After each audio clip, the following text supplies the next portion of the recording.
I have no formal presentation, but I have my own, a few stray comments. Of course, the subject of Truman and the Jews, Truman and American Jews especially, has been treated in many fora, many ways. And as I did my own really amateurish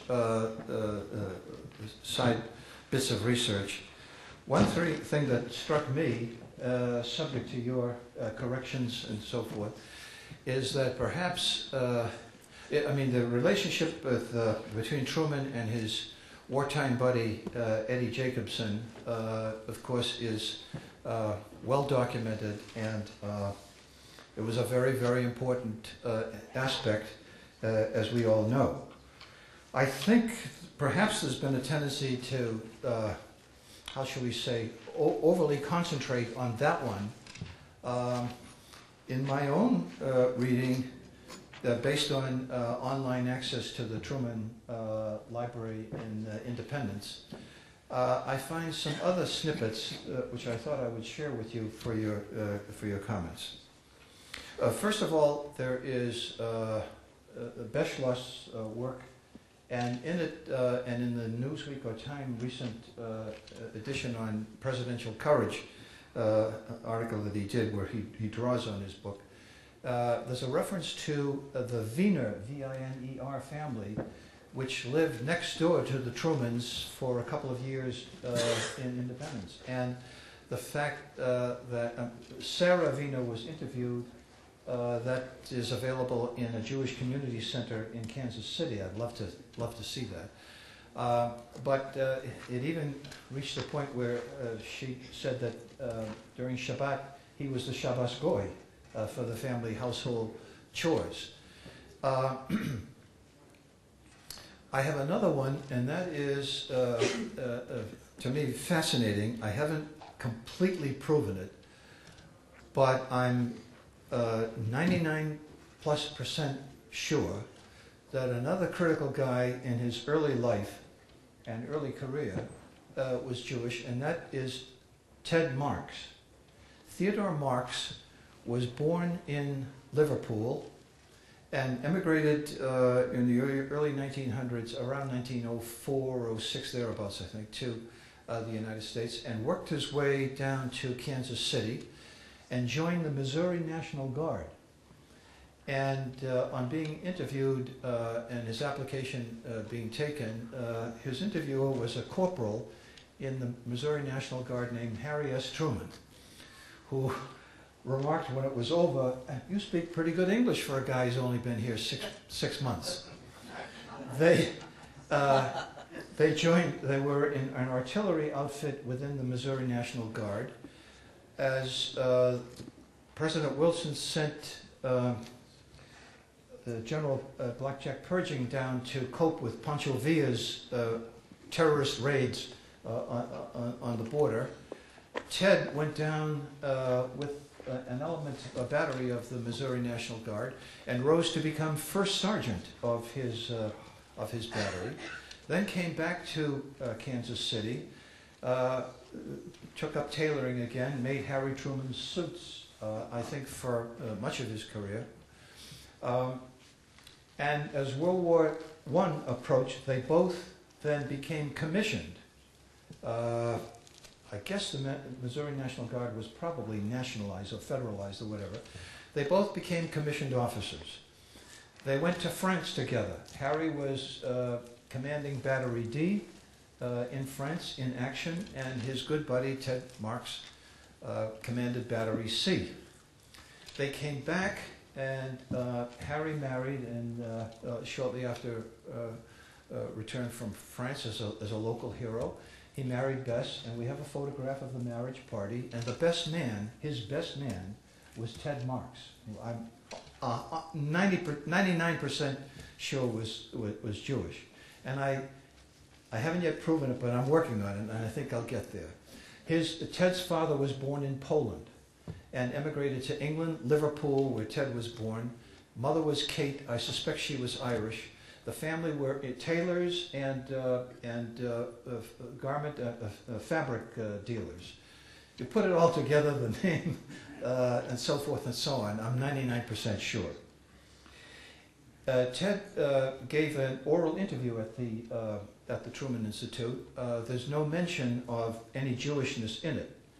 He may very well have been raised as a, whatever you want, a non-Jew or a liberated Jew or whatever you want to call it, but I find it really remarkable, given the background that we have, that Harry Truman grew up in a Missouri background where there was a considerable pool, shall we say, of anti-Semitism. And many, therefore, would focus on Eddie Jacobs and that experience as sort of the defining experience in his life. And I think that's perhaps a little bit overemphasized. There's more to it than that. If you'll excuse, I hope the panel and you all will excuse that slight diversion. We are distinguished, we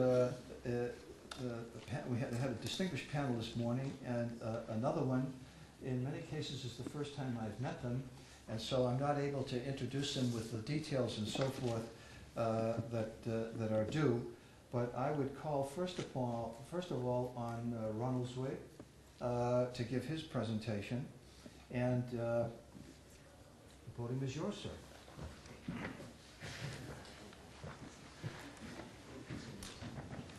Thank you, Ambassador Brown. I can't swap any Missouri stories, but I can say that although I'm now a professor at New York University, I began my academic career here at this university. And something I think when addressing the Board of Governors it's appropriate to mention. And I was a part of that generation that actually made the move from the Givat Ram campus to this campus as it reopened in either 1979 and 1980. And I remember one unforgettable experience of being up here when the power supply was not perfect and none of us knew our way around these labyrinthine buildings. And I was teaching the Department of International Relations at the far end of the campus, and the power went out, and I found myself in total darkness on my hands and knees trying to find my way out of the building together with the rector of the university, the dean of the faculty. It took us about half an hour to get out. But things have improved very considerably.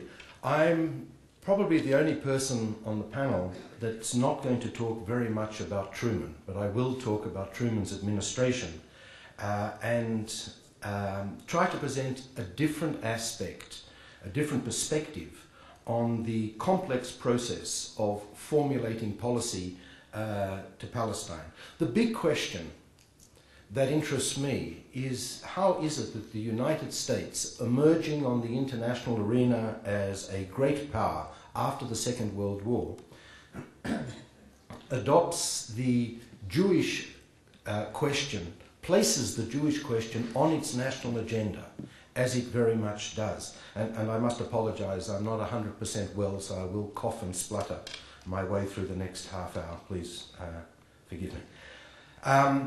Post-war American policy on Palestine evolved in response to different concerns in Washington, in Europe, and in the Middle East. The policy that emerged, which was American support for partition and American refusal to collaborate with the British government in any attempt to impose, any British attempt to impose a binational solution on Palestine, was a result of a prolonged wrangling between contradictory forces within the American government, between the White House, the State Department, and the Department of War, representing the United States occupation forces in Europe. The role of the Truman administration, which was driven by a basic sympathy for the Jewish survivors of the Holocaust, and also by the need to win elections for the Democratic Party at every level of government in order to establish the legitimacy of a president that had himself not been elected. This is all very well documented, and I believe will be documented again in a book that is soon to be published. The role of the State Department, of the Secretaries of State James Burns and George Marshall, both of whom were unsympathetic to Zionism and unsympathetic to the drive of the Yishuv towards independence, and especially of Loy Henderson, the director of the Office of Middle East and African Affairs within the State Department, who was actively hostile to Zionism, has also been very well documented.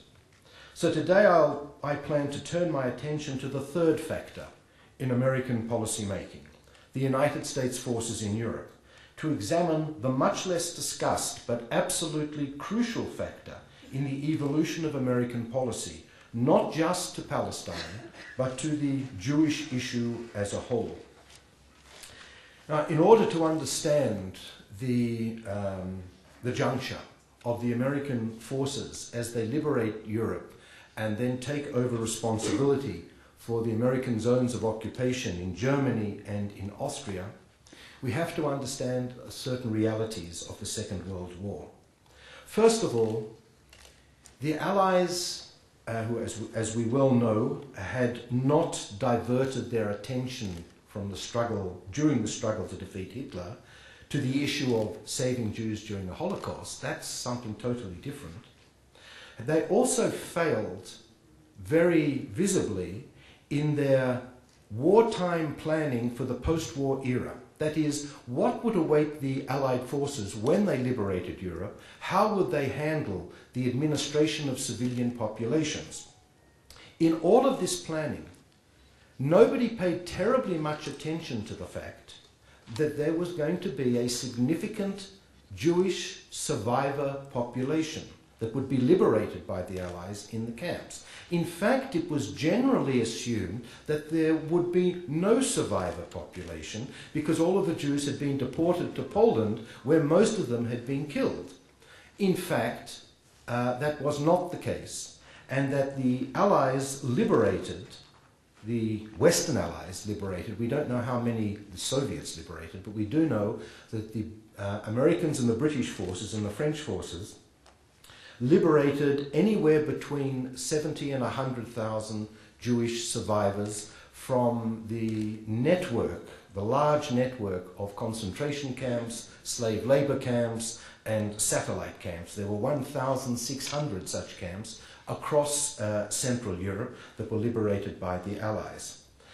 Nobody had anticipated that such a large number of Jews would be liberated, and nobody had anticipated that their needs would be so dramatically different from the needs of the other displaced persons, refugees, slave laborers that everybody knew were in Europe.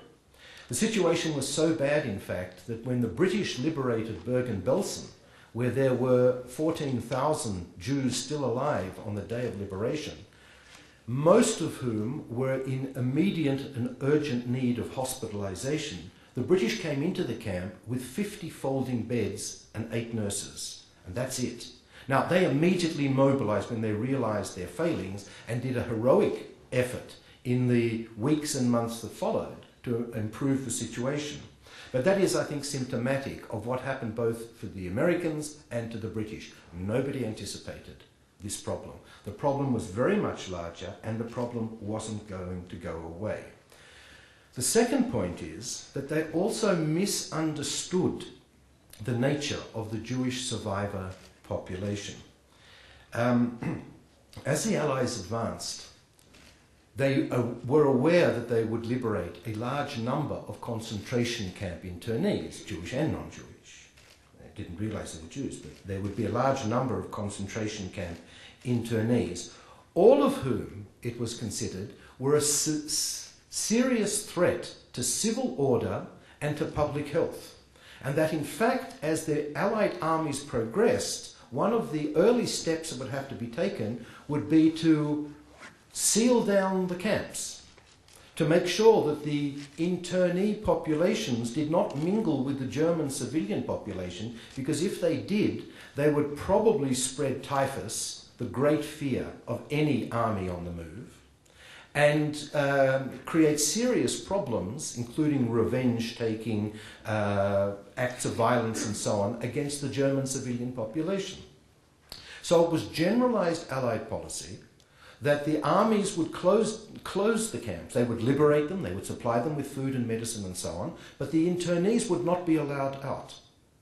So in the months of April, May, and beginning of June 1945, as Europe is liberated and as the war in Europe comes to an end, and incidentally, as the American army now turns its attention to the war against the Japanese and begins to thin out troops, one of the strongest images left is of the concentration camp survivors, Jews and non-Jews, still in their filthy pajama uniforms, under guard behind barbed wire, this time the guards being Americans and not Germans.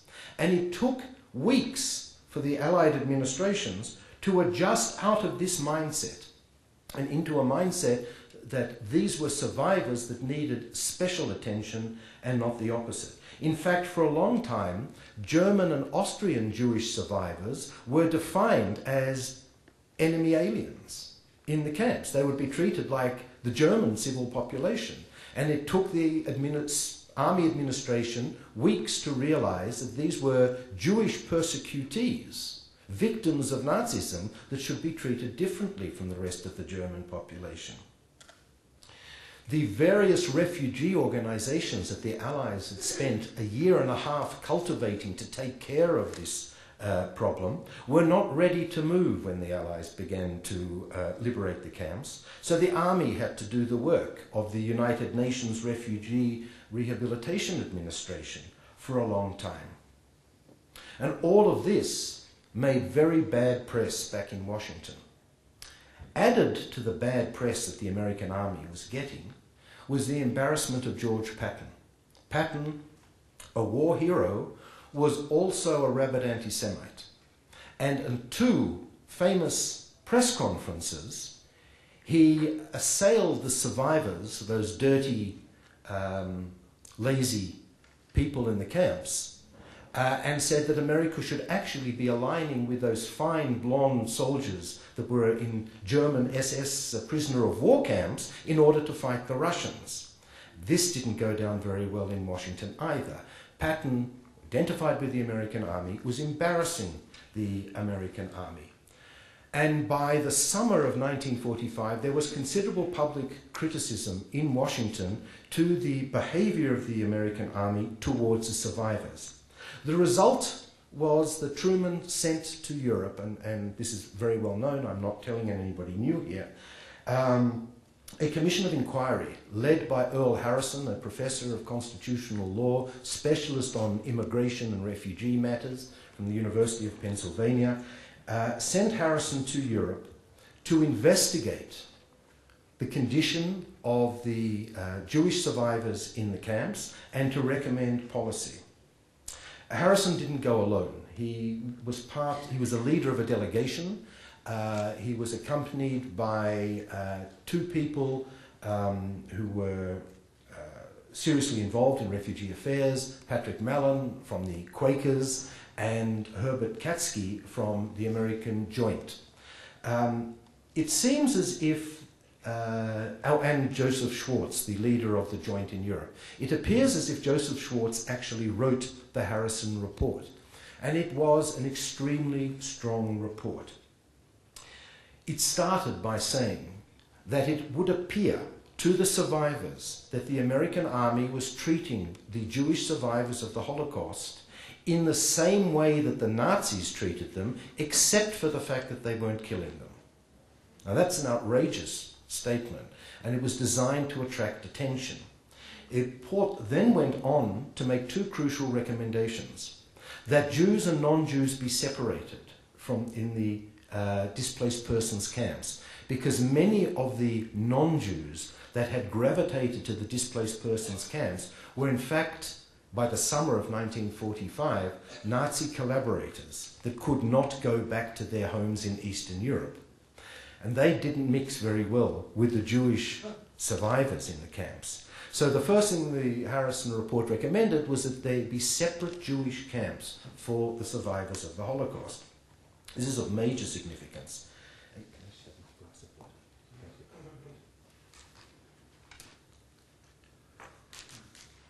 The next point no less significant, was that Harrison had picked up a standard demand of the Zionist movement and of all of the Jewish organizations, that the British be compelled to issue 100,000 certificates for the Holocaust survivors, immigration certificates, so they could go to Palestine.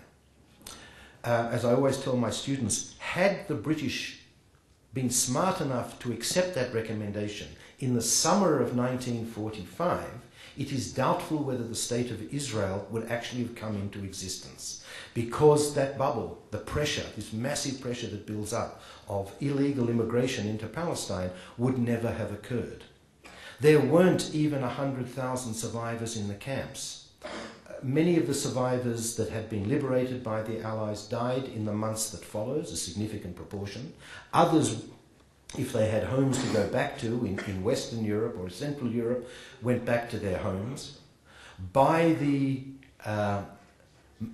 months of the publication of the Harrison Report, early September 1945, there were probably 50,000 Jews in the camps. Nevertheless, the rallying cry had been 100,000, and this became an official recommendation on behalf of an official commission of inquiry to the American government. Now, the results of the Harrison Report are very interesting. Eisenhower, who is the commander-in-chief still of the American forces in Europe, has learned that the way the army handles the Jewish problem can be a public relations disaster for the army. And that, in fact, the army has to align itself to Jewish demands in order to quieten down this problem. It was only one of very many problems that the army faced. It's not the central issue. It's a side issue. Best to get it out of the way. And so in October 1945, when David Ben-Gurion comes to visit the American forces in Europe and the survivors of the Holocaust, Ben-Gurion makes a series of requests which the American army agrees to. Request number one was that not only the Jews be placed into separate camps, but that they be allowed to run the camps by themselves, that the Jews have a lot of autonomy. Request number two was that the American army be hospitable to Jews fleeing anti-Semitism and also communism in Eastern Europe and trying to reach the American zones of occupation. The British were not sympathetic to these people, so the American army would have a public relations coup if they agreed to allow these people to come in. The Jews would take care of them. The Americans didn't have to worry. They should just say yes. And the American forces agreed to both of these demands. They did not agree to the third demand. Ben-Gurion said, and if we're going to have separate camps with Jewish administration, why not create a Jewish autonomous zone in Bavaria, which was a temporary zone until Palestine can become a Jewish state. The American army turned that idea down, but the other ideas were adopted. They also appointed a go-between. An advisor on Jewish affairs was appointed to the American officer commanding in Europe, and he was a go-between between the army and the Jewish organizations in Washington. It's a very crucial challenge. He wore an American Army uniform, he had ranking in the American Army, but somebody was appointed that was acceptable to the Jewish organizations, who spoke Yiddish, knew Hebrew, and could deal with the refugees and basically take care of this problem and get it off the back of the American High Command. So we have the network now, the basis for a very interesting collaboration, on the one hand, between the American Army and Jewish interests. And slowly, the number of Jews in the camps begins to grow. Between 70 and 100,000 have been liberated. There were 50,000 left in these camps by the summer, and from then on, the numbers slowly begin to grow. Jewish life in the camps revives, and under a sympathetic military administration, Jewish education begins, Jewish newspapers are printed. There's no newsprint for German newspapers, but the American army is making paper available to Jewish papers in the camps. It's a symbolic gesture of the revival of Jewish life in Europe. And the Jewish Agency for Palestine and the Joint are allowed into the camps to help administer the camps, to run the camps. The result of all of this is the one thing the British didn't want: a revival of Jewish identity, a revival of Jewish collective identity. And this is very fertile ground for Zionism. In fact, there was very strong Zionist activity in the camps. Most, and an increasing number, of the DPs now say they prefer to go to Palestine. And we can see how this problem is getting worse and worse for America's British allies. This is now going to become a very serious thing. Nevertheless, the Jewish DPs were still a small percentage of the overall displaced persons problem, about 10%. But the number of non-Jews in the camp was declining, and the number of Jews was growing. There were plenty of places for the non-Jews to go to. They could go to Britain, to Brazil, to South Africa, Australia, New Zealand. None of these places were sympathetic to Jewish immigration. And in fact, in one very humiliating moment for the State Department, who had proudly organized the transfer of 2 shiploads of displaced persons to Brazil, when they'd gotten to Brazil and the Brazilians realized that most of them were Jews, they sent the boats back to Europe. And at this point, the State Department gives up trying to find alternative solutions. This is also very well recorded. Now, as the Jewish problem is growing in the American zones of occupation, the number of American troops in the American zone is actually shrinking. In fact, although the American zone of occupation in Germany and in Austria was much larger than the British zone of occupation, the Americans, because of the war in the Pacific, maintained only 1/5 as many soldiers in their zones as the British had.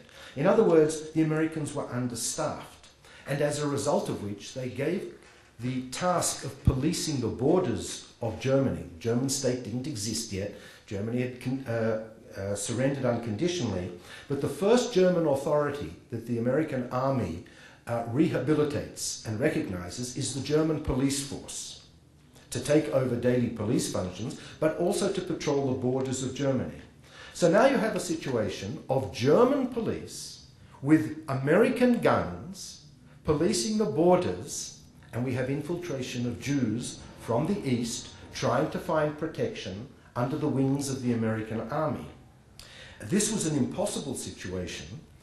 The American army could not allow the German police to forcibly stop Jews crossing the borders of Germany seeking protection with the Americans.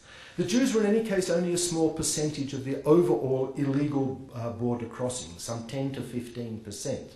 But it was the most sensitive politically, and the instructions were that the Germans should turn a blind eye to the Jews crossing over into Germany. By December 1945, the flow of Jews out of Poland alone into the US zone was about 550 a day. There was a serious question. Maybe the Soviets were pushing them out in order to embarrass the Americans in Germany. Later on, it becomes clear that it was in fact the Jewish organizations that were organizing this transfer. But that's a manageable number. And in the spring of 1946, the State Department enlists the help of Jewish organizations in Washington to regulate this flow. We'll let them come in on the condition that you don't allow the problem to overwhelm us, to embarrass us. Just regulate it. And of course, the Jewish organizations do so. Nevertheless, the DP problem becomes increasingly burdensome on the US Army. In a report written in June 1946, the Army stated that 3,000 officers and enlisted men were full-time engaged in looking after the DPs, and that a further 74,000 soldiers spent at least 10% of their time in logistical support. Furthermore, the direct cost of food, clothing and shelter for the DPs cost the US taxpayer $8 million a month. At the same time, in the summer of 1946, there were by now 90,000 DPs, Jewish DPs, in the US zones in Germany and Austria. The number was growing steadily. In fact, in a panicked telegram by General Mark Clark from Vienna, the officer commanding American forces in Vienna, reported that between 350,000 and 750,000 Jewish refugees may be expected to move this year, with a majority migrating to the US zones. And Clark, as well as his counterpart in Germany, General McNerney, besieged Washington to allow them to close the borders. And every time they asked the Truman administration to close the borders, they are turned down for domestic political reasons, for humanitarian concerns, or for a little bit of bureaucratic sabotage. And I'll talk about that in a moment. They repeatedly refused, Washington repeatedly refuses the closure of the borders. The administration of civilian affairs in the occupied zones was run by General John Hildring in Washington. Hildring had been a senior officer, moved from the War Department, moved over to the State Department in 1946, together with his sidekick, his action man, a man called Herbert Fierst. Now, Fierst is a very interesting character. He's one of these Jews who is taken into the American public service as a result of the massive expansion of the public service during the war, and is eminently competent. Hildring relies on him entirely and says to him, "You run Jewish affairs, just don't embarrass me." Which is interesting because Fierst came from an American Jewish family with strong Zionist roots. In fact, he showed me his bar mitzvah photo. He claims to be the first American Jewish boy to hold his bar mitzvah in Jerusalem. And you can imagine, this must have been sometime in the 1930s. There's a photo of him in Jerusalem with his grandfather on one side and Chaim Nachman Bialik on the other side. Not bad for a bar mitzvah boy. This was a family with connections and with intentions.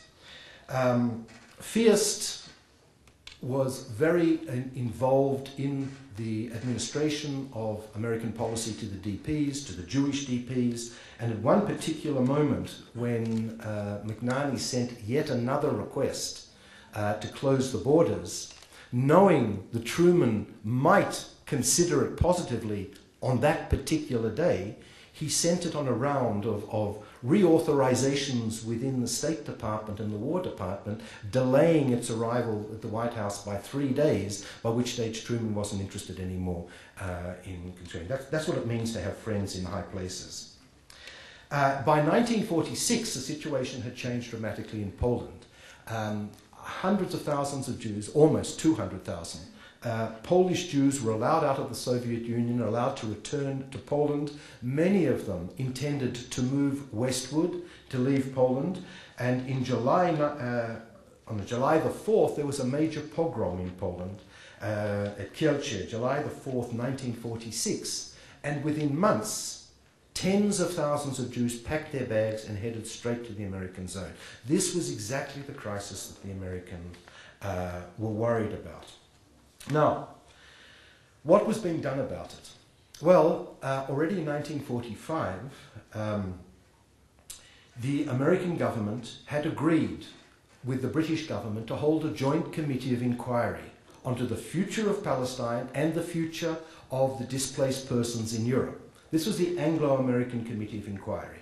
It ran from November 1945 and issued its report in April 1946. Couple of things about the Anglo-American Committee of Inquiry. Its report is eminently forgettable. None of its political recommendations were serious or had any serious impact. It made, however, one recommendation, its second recommendation, that was to have huge historical import.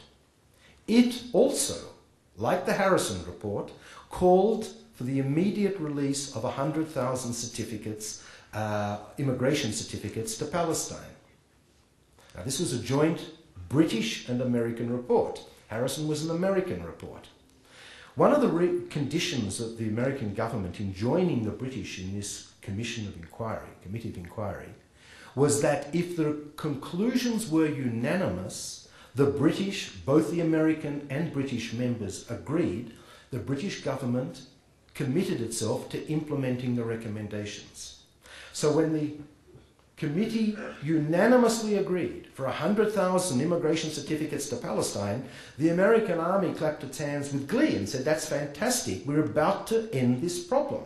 And they start planning in a very concrete manner, in a very efficient American manner, the migration of the DPs and the closure of the camps. That meant that American army officers began planning the movement of DPs, 100,000 of them, out of the camps by train to the ports of Marseille and Genoa.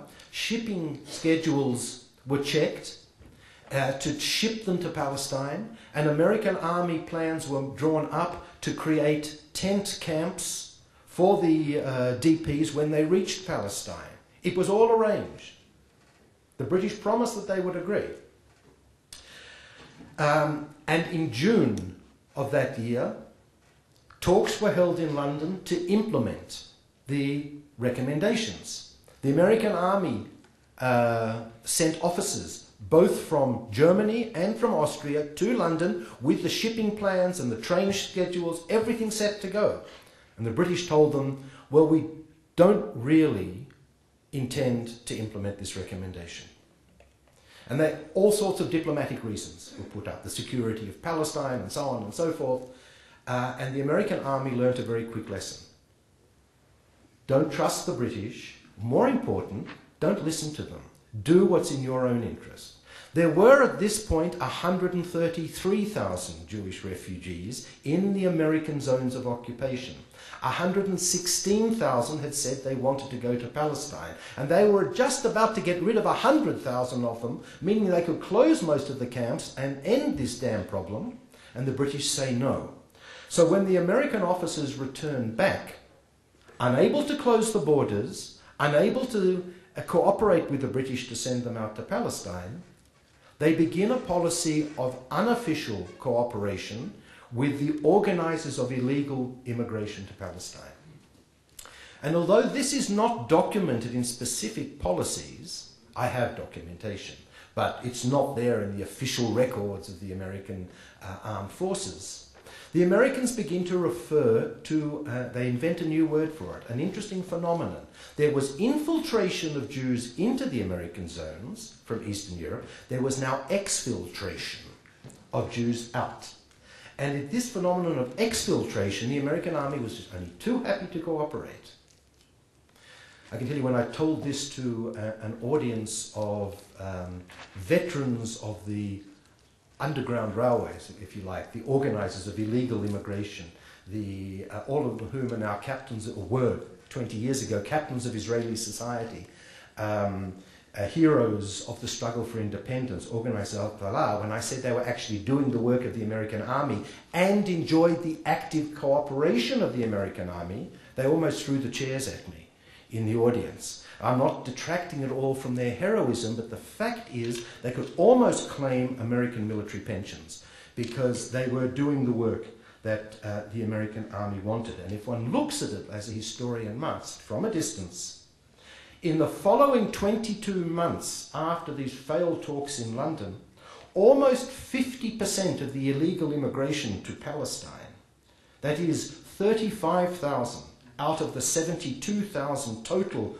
illegal immigrants from 45 to 48 that came to Palestine, almost 50% originated from the American zones of occupation. And it is, of course, inconceivable that 35,000 people could move illegally against the wishes of the American army. So exfiltration leads unintentionally the United States to become an active or passive accomplice in the big developments that facilitated the partition of Palestine. The Bricha, or the movement of Jews from Eastern Europe to Central Europe, the independence of the Jewish displaced persons camps, which allowed for the strengthening of Jewish identity, and the phenomenon of illegal immigration. And before I finish with my concluding punchline, I'd just like to share with you, I've got 2 more minutes, just, excuse me, share with you one little story that Herbert Fierce told me. As I mentioned, he is the person who's in charge of, who's running Jewish affairs within the State Department, not Palestine affairs, Jewish affairs. And he himself was a very proud Jew. However, he didn't look it. Herb Fierce was, he passed away 3 years ago, but Herb was tall, thin, and in his youth, blonde and blue-eyed. With a German-sounding name, it was, if you didn't know him, easy to confuse him for something else altogether.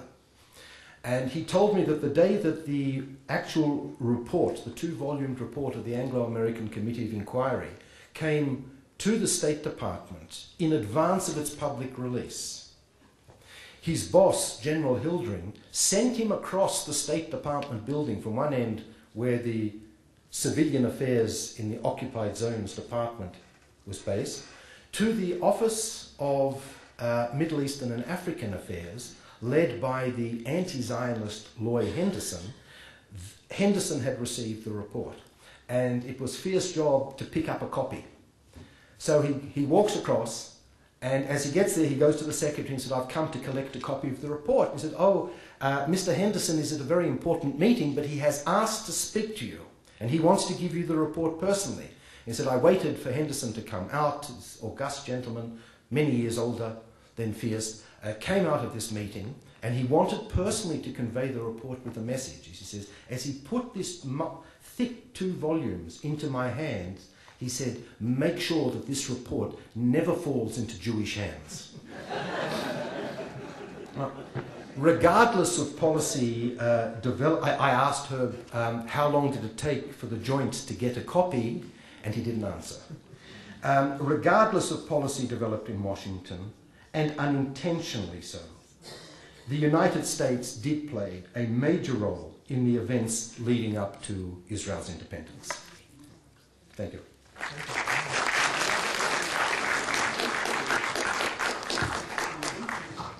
That was fascinating. My youngest daughter is involved in the largest organization which resettles refugees in the United States. It happens to be the Catholic Bishop Conference. She's not Catholic, but she's a refugee expert. I've got to tell her this story of Loy Henderson. All I can say is such strange things keep happening in one way or another. And now I would call on Professor Professor Radosh and Alice for their presentation, and I would note that they have written a forthcoming book about Truman, Israel, which is due to be published in the spring of next year. Please. Well, since Ron and I have written the book together, we're going to present our paper together. I'll present the first half and then you finish it up. Today we're going to be exploring the role played by the American Zionist movement and the impact of 4 men in particular had on Truman's decision-making. The 4 men we'll be looking at were the American Jewish children of Eastern European immigrants who did not belong to any Zionist organizations. 3 of them, Samuel Rosenman, David Niles, and Max Lowenthal, worked for Truman officially or unofficially in the White House. The 4th, you're probably all familiar with, was his old friend and former business partner, Eddie Jacobson. Before World War II, the Zionist movement had been mainly a European movement with a very small following in America. The Jewish establishment, by and large, thought the idea of the Jewish state unnecessary, even dangerous. But the Holocaust, which destroyed 1/3 of world Jewry, left the American Jewish community with a grave responsibility. And as the largest, wealthiest, and most influential Jewish community in the world, many became increasingly sympathetic to Zionist goals. The inability of the Western democracies to save their fellow Jews, to give them a safe haven, and their refusal even now to admit the survivors, strengthened the Zionist argument that the Jews would only be safe once they had their own country and could defend themselves. Most American Jews who became Zionist supporters did not want this other country for themselves, but as Eddie Jacobson wrote to Truman, for my suffering people across the seas. Public opinion polls and support by influential journalists and politicians of every political stripe showed that a large segment of the American public came to support them. A good deal of this support resulted from the efforts of the Zionist organizations, which in 1939 had formed an umbrella group, the American Zionist Emergency Council, or the AZEC, to coordinate their activities. By 1945, the AZEC's driving force was its militant leader, Abba Hillel Silver, a Reform rabbi from Cleveland, who rejected the Jews' long tradition of using personal diplomacy with the powers that be to represent them and to protect their people. Silver called for a change in the Zionist approach. He believed that both major political parties should be made to vie for Jewish support, and that it was a mistake to be in the pocket of the Democratic Party and thus be taken for granted. To the chagrin of Democrats, including Roosevelt and Truman, Silver proceeded to form alliances with Republicans. Silver, a gifted organizer and orator, approached this task with zeal. Quote, with the help of 400-odd local Zionist emergency councils throughout the country, Silver's friend and closest associate, Emanuel Newman, wrote, we kept up an unceasing campaign on 100 fronts. Letters and telegrams by the hundreds of thousands were sent to the State Department and to the White House. Countless mass meetings and conferences were held. Open letters were published in the newspapers. Marches, parades, and open-air demonstrations were arranged. Repeated appeals were made to the conscience of America. Not a stone was left unturned. The AZEC's grassroots efforts was enormously successful. Added to their mailing campaigns, rallies, and petitions was the threat that the Jews would stop supporting Democratic candidates with their votes and their contributions. As head of his party, Truman couldn't ignore the concerns of Democratic politicians, but he resented the pressure and it produced a backlash in him. Information he was given by the defense establishment led him to question whether the Zionist agenda was in America's best interest or offered the most satisfactory long-term solution for Palestine. He suspected that Silver's attacks on him were politically motivated and deeply resented the rabbi's behavior towards him. In the summer of 1946, a Zionist delegation came to see Truman to protest British arrests of Jewish leaders in Palestine. Silver demanded that the president rein in the British. After Silver left, Abe Feinberg, a Jewish businessman who later became an important financier of Truman's 1948 campaign, came in to see him. He found the president red in the face. Was anything wrong? Feinberg asked him. Truman answered, yes, damn it, the presidency is something to be respected, and that clown had the nerve to shake his finger in front of me. I told him he'd never be welcome here again.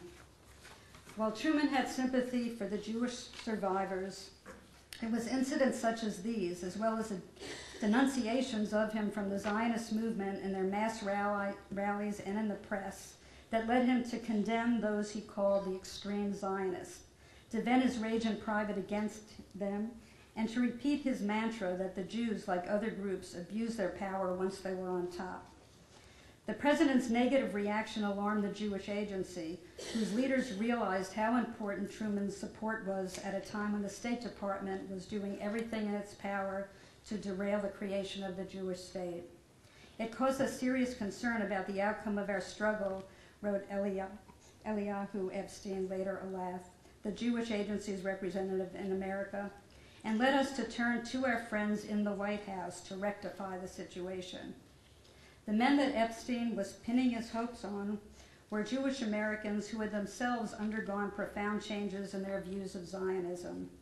Judge Samuel Rosenman, who Truman retained along with David Niles from FDR's administration, summed up his own trajectory. Before Hitler came to power, I was an anti-Zionist. Then after that, I became a non-Zionist. At the end of the war, I became a full believer in the idea of political Zionism. Rosenman, who had attended Columbia University Law School, became Roosevelt's counsel and chief speechwriter in 1928 when he was running for the position of governor of New York. He continued in this role when FDR became president.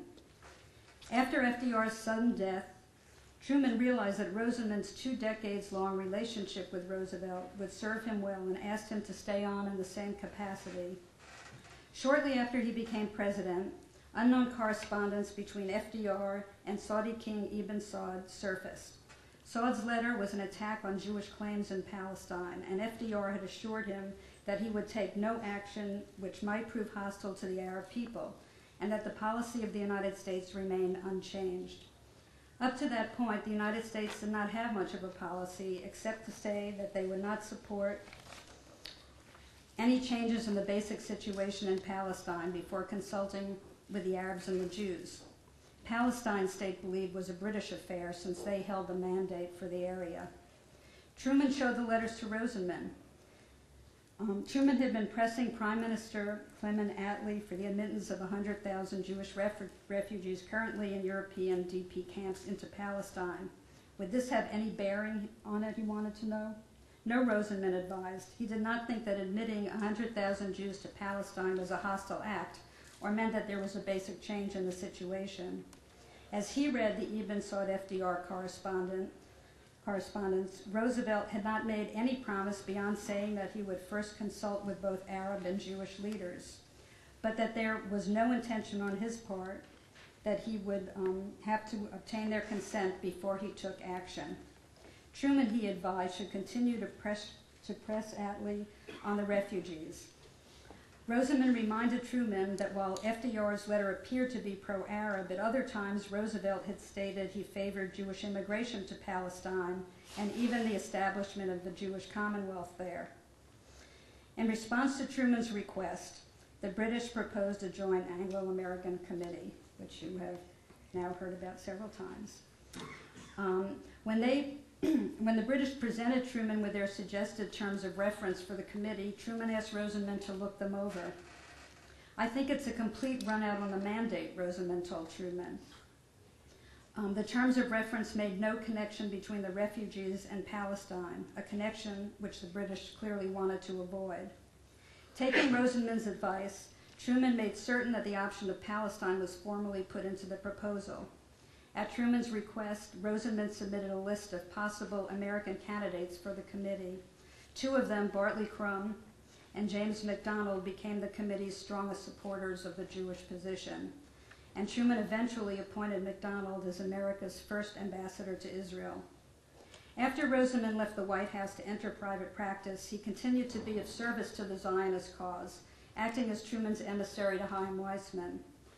Perhaps the most important, however, was that Rosenman served as a mentor to Clark Clifford, who replaced him as Truman's special counsel in February of 1946. Although some have claimed that Clifford's support for a Jewish state was solely calculated to win the Jewish vote for Truman, there was another dimension to his feelings on the subject. When Clifford arrived at the White House in 1945 as the assistant to Truman's naval aide, Jake Vardaman, he knew little about the issues surrounding the Middle East. Rosenman, noticing that Clifford had little to do, asked the young attorney if he wanted to work with him. During the time they spent together, Rosenman and Clifford discussed the situation of the Jews and their need for a homeland. I learned a good deal from Judge Rosenman, Clifford later wrote. He felt strongly about it. By the time Truman consulted with Clifford on the issue, Clifford wrote, I was sympathetic and had become an advocate of the Jewish state. Matthew Connolly, Truman's appointment secretary, had urged Truman to also retain David Niles.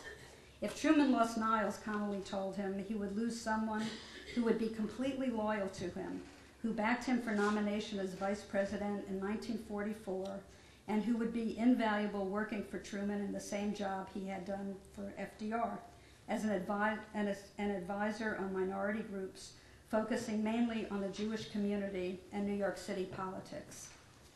Niles had served FDR as a liaison with the Jews, and Roosevelt counted on him for advice as to which Jewish leaders he had to see and which ones he could put off without harming his political capital with Jewish constituents.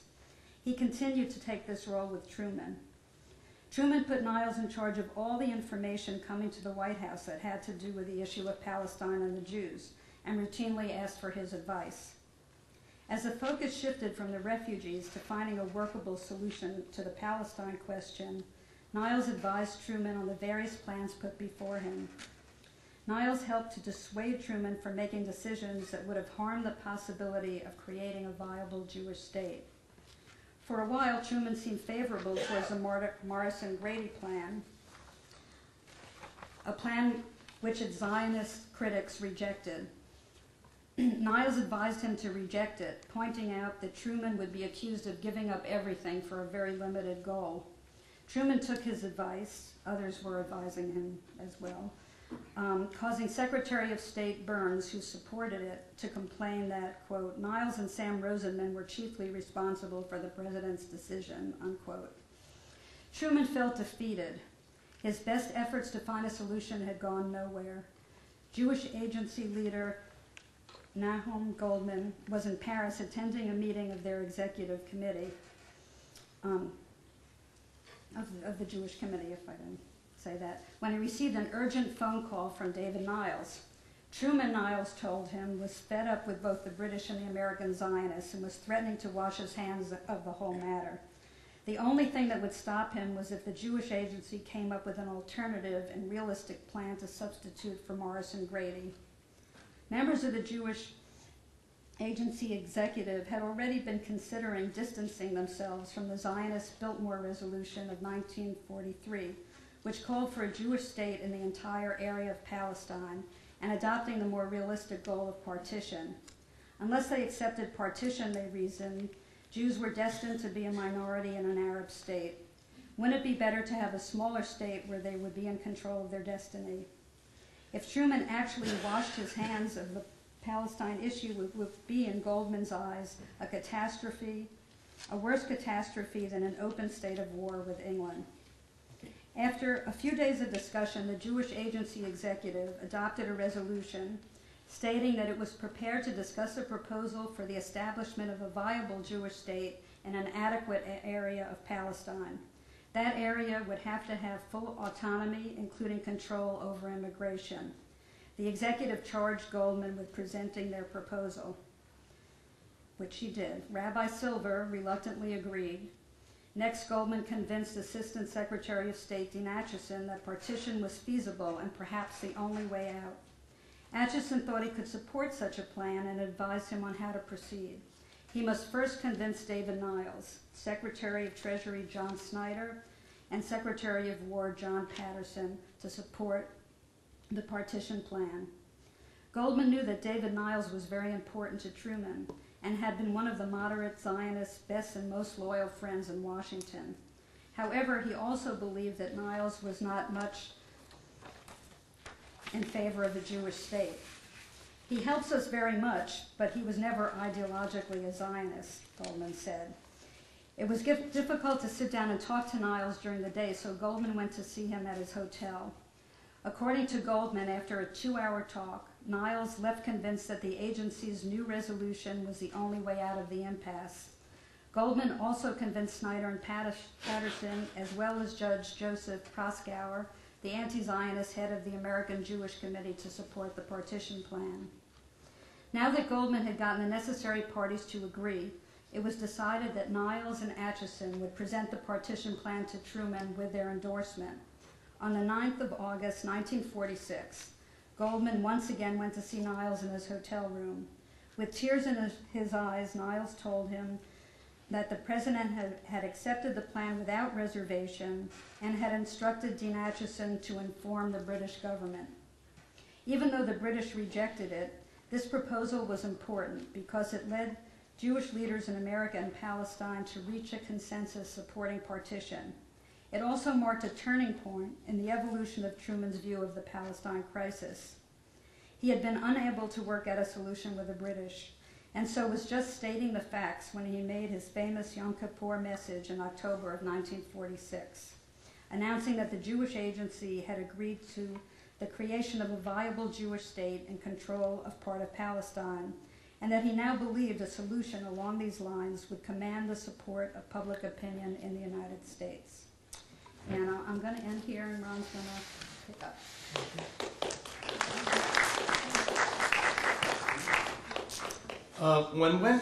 When one mentions Truman's recognition of Israel to American Jews, as the ambassador reminded us, they inevitably ask, as all our friends and relatives have, didn't he have a Jewish business partner who had something to do with it? Truman first met Eddie Jacobson when he was a 14-year-old stock boy for a Kansas City clothing store. They lost touch after Truman returned to the family farm in Grandview, only to meet up again in 1917 when Jacobson enlisted in the Missouri National Guard after the American entrance into World War I. After serving in France, the two men returned home to an uncertain future. Seeking to duplicate the success they had in creating an army canteen, they decided to pool their savings and open a men's clothing store in downtown Kansas City. At first, the store was enormously successful, but the post-war depression in 1921 led to the business's failure. Truman went on to become a judge in the Jackson County Court, while Jacobson went on the road as a salesman, eventually opening another store in Kansas City. The two remained close, so close that many said they were almost like brothers. As soon as the Jewish leaders learned that one of Truman's good friends was Jewish, they sought out Jacobson's help, urging him to intercede with the president first on the issue of the Jewish refugees and then on supporting a Jewish state. Jacobson turned them down. He did not want to be used to get the president to be influenced, nor did he want to bother his old friend, knowing full schedule of the president. Jacobson, described as a simple, modest man, had to leave school after the 8th grade to help support his family. He did not know at first much about Jewish history or Zionism, but news of what was happening to the Jews in Europe made him acutely concerned with the fate of his people, with whom he felt a strong connection. Eddie Jacobson's education was about to begin, conducted in part by his friend, the attorney A.J. Granoff, who held leadership positions in Kansas City within B'nai B'rith, and had also been a friend of Truman's in the Kansas City circles. Jacobson visited Truman in the White House at least 24 times, 13 of them off the record. Granoff accompanied him 7 of those times. According to Granoff, Truman was always happy to see his old friends. He acted the same way towards them as he did back home in Missouri, but his friends often felt nervous, well aware they were not sitting with their old friend and poker buddy, but with the President of the United States. Both Granoff and Jacobson considered themselves to be non-Zionists. To be a Zionist in the days we started talking to the President, recalled Granoff, was like waving a red flag in front of him, because the AZEC abused him terribly, frightfully. They tried to contact us all the time, he wrote, but we would not speak to them. However, on November 29, 1947, differences in the position between Zionists and non-Zionists fell apart after the UN General Assembly approved the Partition plan. Although the United States was officially on record as supporting it, the State Department double-crossed them at the UN. Since Truman was refusing to see any of the American extreme Zionist leaders, as he thought of them, the Jewish Agency and supporters thought it urgent that Chaim Weitzman go to see the president. And Weitzman, of course, did see him first to discuss the Negev. Frank Goldman, B'nai B'rith national president, called Jacobson, who by then had joined B'nai B'rith, along with his friend Granoff. He called him in the middle of the night. The president, he told him, was apparently angry at American Zionists who denounced him for refusing to send American troops and supplies to fight the Arabs who opposed partition. They were afraid Truman would give up on the situation and just throw it all to the UN. Goldman wanted Jacobson to immediately get on a plane and go see Truman. He was their last hope. Jacobson then sent Truman the famous telegram, which you'll see in the hall, requesting that he see Weitzman, but Truman turned down that request as well. On March 12th, paying his own way as always, Jacobson flew to the capital from Kansas City. Entering the Oval Office, He soon brought up Palestine, but Truman made it clear, as he wrote, that he did not want to talk about it. Jacobson then summoned his courage and argued for the issue from every possible angle. Truman complained to him about how disrespectful certain Jewish leaders had been to him, obviously thinking of Rabbi Silver. Jacobson was about out of arguments when he looked at the statue Truman kept in his office of his favorite president, Andrew Jackson. He had thought about making some connection between Weitzman and Jackson that might convince Truman. According to Aubrey, later Abba Iban, Jacobson called to ask for his advice about trying that line of argument. Iban told him that although no two human beings have ever walked on the face of the earth with fewer common attributes than Chaim Weitzman and Andrew Jackson, Iban said, go ahead and try it. So Jacobson did. He told Truman that just as he had a hero in Andrew Jackson, so he, Jacobson, had a personal hero in Chaim Weitzman. Hadn't Truman told him that he considered Weitzman a gentleman and a great statesman? There was a pause. Truman suddenly swiveled around in his chair, facing Jacobson, looked me straight in the eyes, and said the most endearing words I ever heard from his lips. You win, you bald-headed son of a bitch. I will see him. Tell Matt Connolly to arrange the meeting as soon as possible after I return from New York. The critical meeting of Truman and Weitzman took place on March 18th.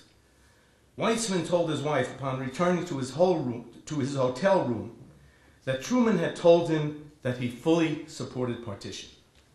The next day, however, the State Department launched its plan to reverse the U.S. position on partition. Ambassador Warren Austin told the UN Security Council that because of the continued violence in Palestine, the United States was now supporting a temporary trusteeship. The speech, as we all know, hit Truman like a bombshell. What really infuriated him, Truman told Clark Clifford, was that yesterday I had assured Chaim Weitzman that we were for partition and would stick to it. He must think I'm a plain liar. Writing to Jacobson in 1952, Vera Weitzman told him, only the most intimate friends know the extraordinary role that was played by you in swinging the scales in our favor when the future looked so precarious and ambiguous. David Niles, the Jewish Agency's friend in Washington, became a devoted supporter of the Jewish state and helped Truman take that same road. As Chaim Weitzman wrote him in 1949, although it might be too soon to evaluate your role in Israel's history, I know that you, Niles, have played no insignificant part in the making of this history. Weitzman was certain that Niles had good reason to be proud, that he'd helped bring about a proper understanding of the ideals of our cause in high places in Washington. Max Lowenthal, like David Niles, preferred to keep a low profile, but Truman wanted him to step forward and take credit for being a benefactor to the state of Israel. In 1950, Truman wrote Lowenthal, although the Israelites have placed me on a pedestal alongside of Moses, I don't know anyone who has done more for Israel than you have. Truman reminded Lowenthal that his advice had been critical and that he was the one he often talked to when trying to work out a policy on recognition. If Samuel Rosenman had been criticized for not doing enough for the Jews during World War II, he made up for it by his contribution to the Zionist cause during Truman's administration. Elihu Alaf, by then first ambassador of Israel to the U.S., was so appreciative that in 1976 he wrote his own account published in Israel of the important role he thought Rosenman had played in leading to recognition. Without the efforts of the American Zionist movement, it is arguable Truman would not have made the decisions he did leading up to and including the granting of recognition to Israel. While Rabbi Silver and the AZEC galvanized public support and put intense political pressure in the White House, they nearly succeeded in turning Truman against them and their own goals. But Jacobson, Niles, Lowenthal, and Rosenman served as an antidote. Without their presence, commitment, and intercession, the result might have been different. They made the journey with Truman through the ups and downs of America's policy, and Truman wanted to share the credit with them for aiding in Israel's birth, a decision he, Truman, was always proud of.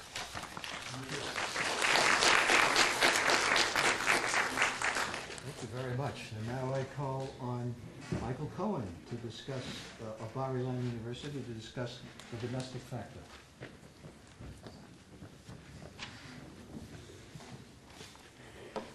I have to confess, I found myself in a position of some confusion. If I had any paranoid tendencies before this conference, they've been strengthened. Not only the positioning, the timing of the sessions, also my glasses even broke today, so not that I intended reading, but there's a few quotes. I've been kindly lent a pair.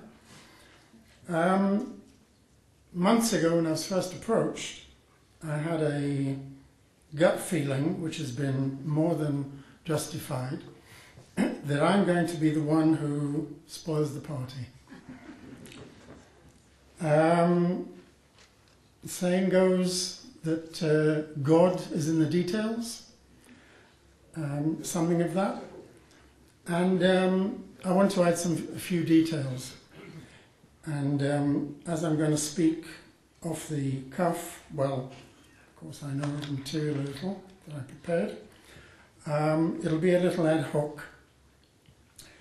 And I want to begin by presenting my thesis, which is admittedly radical, been slightly stolen from me on the way here, but I think there's a lot to be filled in. My thesis is, number one, I nearly said Churchill, and that was Freudian slip, because they have some things in common. Truman was a product of his background and the place where he grew up, which was turn of the century Missouri, mid-America, rural, racist, and as our chairman has already mentioned, I would say xenophobic.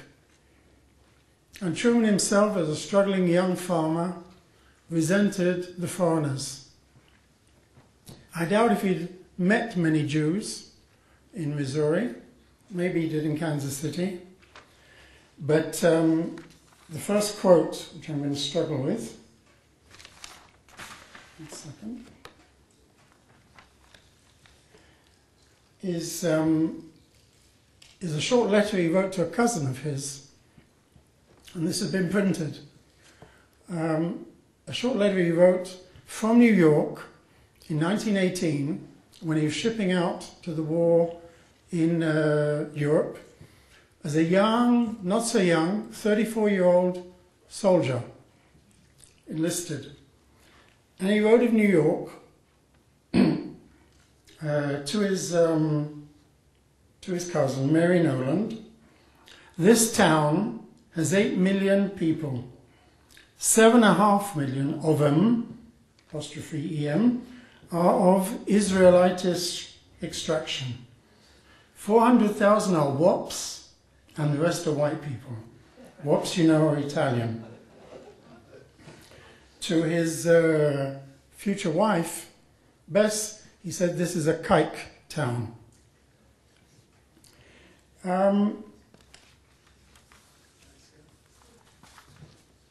Excuse me, but I'm disoriented without glasses. Quite a lot has been made of Eddie Jacobson and this famous meeting in March 18th, 1948. First of all, it should be clear, Eddie Jacob, as has been said, he was not a Zionist, he was enlisted. And Eddie Jacobson, frankly, was not a very intellectual person. And he traveled up to Washington with Abe Granoff, an attorney, and it was Granoff who did the talking, not Jacobson. And after that meeting, when Jacobson did go alone, and by the way, to get into the atmosphere, it is just inconceivable today that what happened then would happen in Washington today. Granoff and Jacobson would fly up to DC from Kansas City without any appointment, with no phone calls, They'd get into their hotel, book in, lift the phone to the White House, and inevitably they would be received on the spot. And Truman did have a press secretary, had an appointment secretary. They just had free entry. Now the significant point, and it's significant that the previous speaker, I'm sure he has read this account of Jacobson's meeting with Truman, but a certain part of it he didn't say, he didn't tell us about. And I don't know exactly where his source was. My source was an oral interview that Jacobson deposited with the Truman Library. The stenograph version is available. And Jacobson, in that interview, he might have, I don't recall him saying the fondest expression I ever heard that he would accept Weitzman. But what Jacobson did say when he recalled many years later, he said, Truman was the closest I'd ever seen to him, to being an anti-Semite as any man could possibly be. So what I'm saying, and if I might be permitted, I published a book called Truman and Israel in 1990. It's all documented there, largely from the Truman archives. The values, the attitudes, the prejudices which Truman imbibed as a young man, and even as not so young a man. He would often, by the way, refer to the money-making talents of the Jews, or he'd even write home and talk about the money-making talents of that smart Hebrew, meaning the same Eddie Jacobson. I suggest these values stayed with him. He was a product of the American Midwest. Talked in private about niggers, about Boshans, which I believe are Ukrainians or something, wops, etc. He didn't change his skin when he entered the White House. Actually, I want to reverse the natural order of things and address a question from here to the audience, to Dr. Kirkendall, because this morning I was surprised a little when he gave his historiographical survey that he didn't mention any of the books, quite a few, which have been written about Truman and Israel, the subject of this conference. So afterwards I'd be very pleased to hear something, and perhaps he's read my own book. I'm quite ready to believe that the arguments I put there, the evidence I put there, can be refuted. But I'd like to see it refuted and not ignored. And Mr. Weinstein talked about recent revelations, I believe they're in the 90s, from the Truman archives. I did warn you I'm going to spoil the party. In 2003, very recently, relatively recently, considering all the works on Truman that have appeared before that date, now, of course, is going to continue to appear. In 2003, in the Truman Library, the archivists turned up a dust-laden desk diary of Truman for the year 1947. And there's one entry, it's all handwritten, there is one entry for the 21st of July, 1947, one entry alone on Palestine. As far as I've checked most of it, that's the only entry. And ex-Secretary of the Treasury Morgenthau had phoned up Truman to ask him to do something about refugees on the Palestine ship. And Truman wrote a vitriolic entry in his diary, which I'll spare most of it for you, but I'll give you a sentence or two shortly. I'm not revealing it for the first time. It made the Washington Post. It created quite a scandal in 2003 and 2004 in the States. It's not a academic historian's revelation. But again, incredible considering that this is 2 or 3 months before the partition resolution, which the American delegation, of course, supported.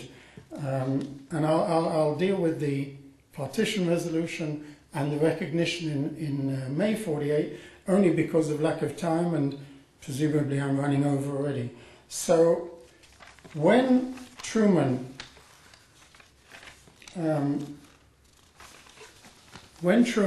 had received this telephone call, and by the way, I don't think anybody clicked on at the time. Let me build it up for you a little.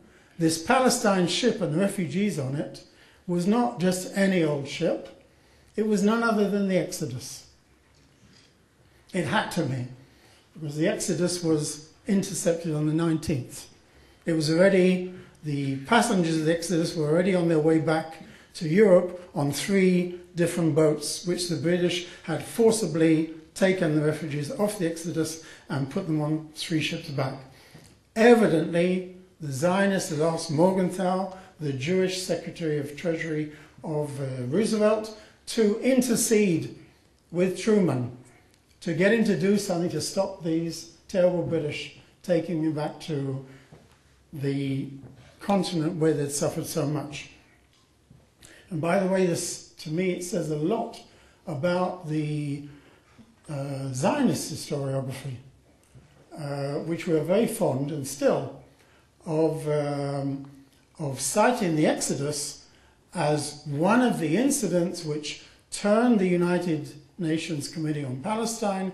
It engendered support and sympathy, empathy for the Jewish cause, and was a direct contributor to the UN partition resolution. And that may be so to some extent. But listen to the reaction of Truman. These 10-minute, Truman said it was a 10-minute phone call, and he was furious. Why was he furious? This is Truman's handwritten diary. He had no business to call me. The Jews have no sense of proportion, nor do they have any judgment on world affairs. And I skip a little. The Jews, I find, are very, very selfish. They care not how many Estonians, Latvians, Poles, etc., get murdered or mistreated as displaced persons, so long as the Jews get special treatment. Yet when they have power, physical, financial, or political, neither Hitler nor Stalin has anything on them for cruelty or mistreatment to the underdog. Sorry to spoil the party, but I'm really not the first one to make these words public. And that's the first half of the thesis. If so, why would Truman support the Zionist cause? And the answer primarily, and I'm not dealing with secondary causes, but I would say primarily before religion. Incidentally, religion was mentioned this morning, that Truman's reading of the Bible. That is very nice, but please document it. Please prove it, because it's very difficult to cite somebody's religious beliefs. And incidentally, Truman preferred the New Testament to the Old Testament. But, you know, if we're not going to deal in metaphysical terms, we have to have some concrete. Why did he? The answer is in a very mundane issue which has come up, has been touched on. It is electoral purposes. The Jewish vote and Jewish money. Now, I'll give you one piquant story, which wasn't mentioned just now. On one level, and again, today you cannot imagine it. I think even a congressman for a certain electoral district today in the States, he needs something like $15–20 million to be elected. And he knows how to make fundraisers. There weren't those fundraising institutions and instruments in those days. And big business and big industry gave money to the Republicans, because that was where their bread was buttered. The Democrats in 1946, 7 and 8 were bankrupt. There was one meeting of the Democrat Party, where along came a Jewish businessman. He's been mentioned before, Abe Feinberg. We heard about it. He came to Truman and asked what was the matter with him, and he was furious at silver. Abe Feinberg was the manufacturer of Kaiser Bonda stockings, which in days past ladies used to go around. Any self-respecting lady would wear nylon stockings, much to the benefit of Abe Feinberg and his industry. Abe Feinberg single-handedly donated and raised millions to the Democratic Party and enabled the party to function in the 48 elections. Now, you may think this is also incredible. Truman himself personally had no wealth. He was bust, in fact. He is generally thought to have turned the 48 elections by his whistle-stops tour. Now, there was no presidential train. It wasn't financed by the state or by the White House. It was financed personally by Truman. They rented a train from stop to stop, and they would get to a certain position, and the railroad owner would say, pay up or get off. Truman would phone down to Eddie Jacobson in Kansas City. He would go around his friends, collecting either checks or cash, and take the train up or fly up and bring the president pocket loads of money in order that he could continue his whistle-stop tour. It was on these sort of bread and butter, primitive levels that politics were conducted at that time. Something has been made here as well of Lowenthal. Now, again, not the whole story came out about Max Lowenthal. I was privileged to discover his personal diaries stuck away in the University of Minnesota. My apologies to any Minnesotans here, but up in North Wilds, the cold North Wilds of America. They kindly xeroxed for me about 200 pages of a private diary that Max Lowenthal wrote. You have never seen anything, or you won't see anything more detailed about kitchen cabinet politics. Now, we heard about Lowenthal writing memos for Clark Clifford. And if you look at the Lowenthal diaries or his papers, and you look at the published documents of the United States, Foreign Relations of the United States, to the Clifford memoranda, you can see that Clifford's memoranda is what Lowenthal wrote for him. But the missing link here is that Lowenthal himself didn't have all the knowledge and the background to write these memoranda. He was getting it from the Zionist organization. Lowenthal was the middleman bringing Zionist briefs to Lowenthal, who was bringing them to Clifford. And that was supplying. Clifford, to my mind, I always thought of him as the nearest thing you could get to a Henry Kissinger for Truman. Clifford was the one who put Truman back on the rails or gave him some policy direction when he was really flailing around. Now, in the summer of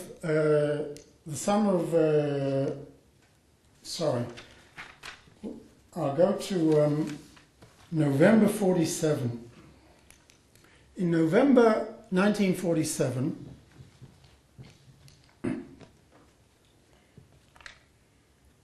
some 10 days, exactly 10 days, before the UN partition vote, Clark Clifford, and I'm not sure how much Lowenthal's hand, I don't say Lowenthal wrote every single word of every single Clifford memorandum, but Clark Clifford wrote a seminal memorandum for Truman, where he talked about the value of the Jewish vote specifically. And again, I quote verbatim, "The Jewish vote, insofar as it can be thought of as a bloc, is important only in New York. But, except for Wilson in 1916, no candidate since 1876 has lost New York and won the presidency. And its 47 votes are naturally the first prize in any election. Now, at that time, the president needed 266 electoral votes to win the presidency, the way it was organized at that time. Now, when we are talking about 47 votes, we have to be careful to do our maths correctly, because we're not talking about 47. The difference between winning or losing is double. If you get it, you're 94 ahead of the person who didn't. There's the difference.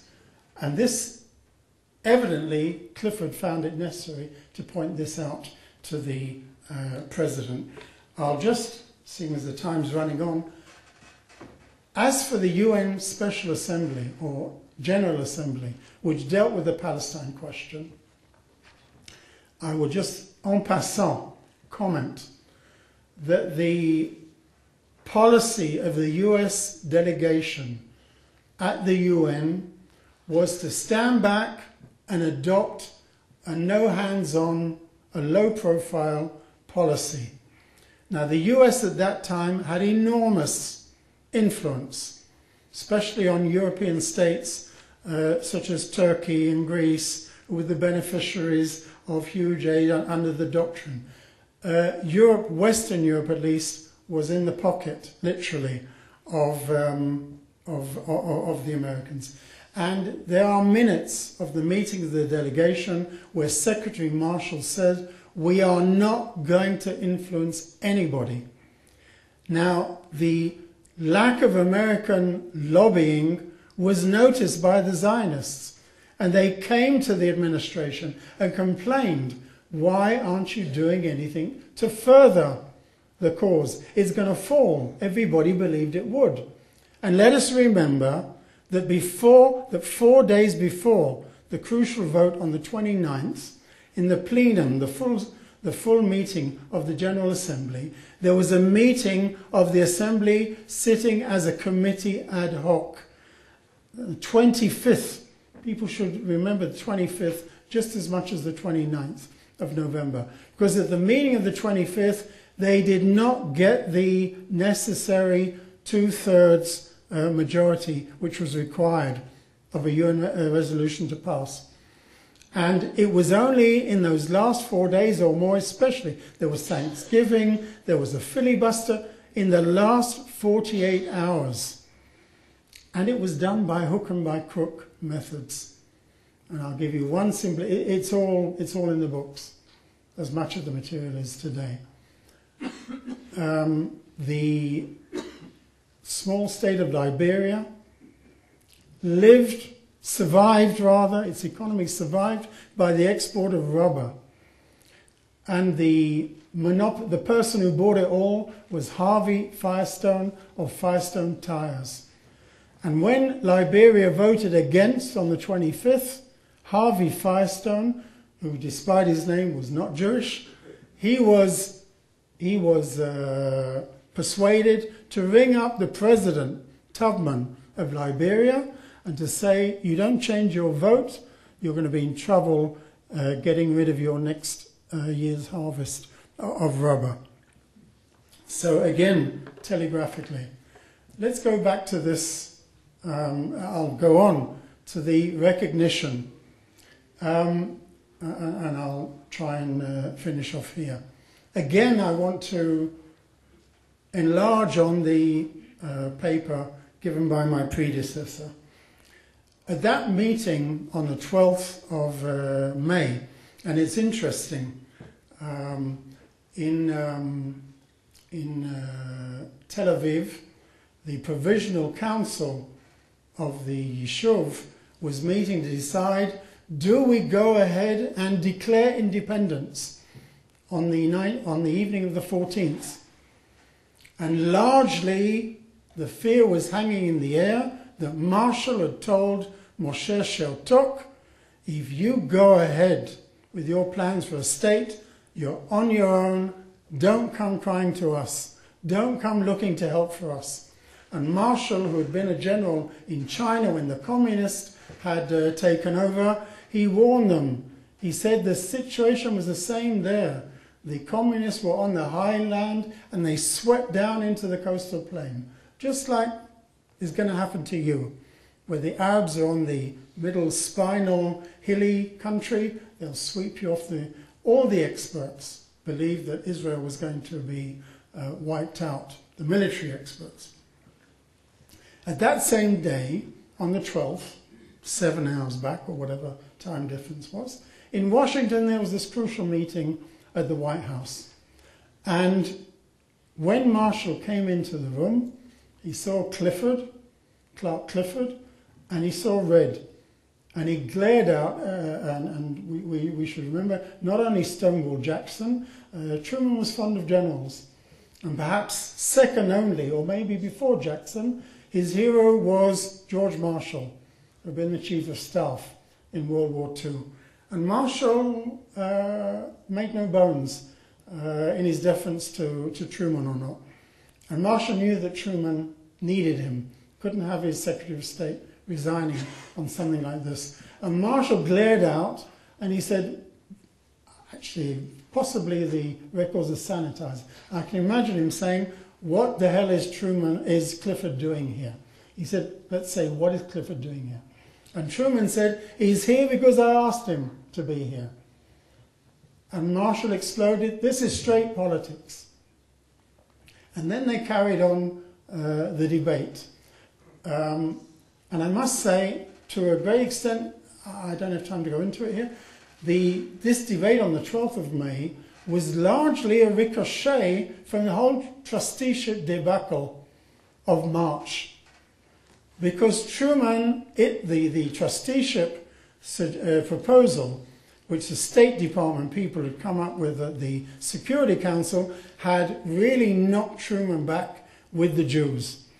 And here's the point to say that ironically, notwithstanding Clifford's memo of November 47, Truman would be the first president. In November 48, he'd be the first president to win the presidency and lose New York. Perhaps we should register that.